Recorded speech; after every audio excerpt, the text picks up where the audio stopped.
Ermənistan Müdafiə Nazirliyinin mətbuat xidmətinin keçmiş başçısı gülünc açıqlamaları ilə yenidən gündəmə gəlməyi bacarıb. Turkistan az məlumat verir ki, Ermənistan Müdafiə Nazirliyinin keçmiş sözçüsü Arslon Hovhannisyan ölkə televiziyalarından birində qatıldığı proqramda verdiyi açıqlamalarla sözün əsl mənasında hər kəsi güldürməyə nail olub. Belə ki, o 2-ci Dünya müharibəsi dövrünə toxunub və həmin dövrdə baş verənləri şərh edib. Onun sözlərinə görə, əgər Adolf Hitler həmin dövrdə Qafqazı ələ keçirsəydi, bu Ermənistan üçün tarixi ərazilərin bərpasına yol aça bilərdi. Hovhannisyan əlavə edib ki, güya belə bir ssenaridə erməni legionları vasitəsilə Türkiyəyə hücum edilə və Böyük Ermənistanın qurulmasına imkan yaradıla bilərdi.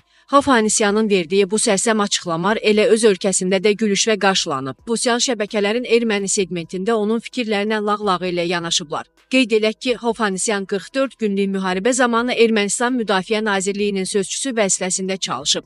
O, həmin zamanlarda da özünün hərəkətləri və gülünc açıqlamaları ilə yadda qalmışdı.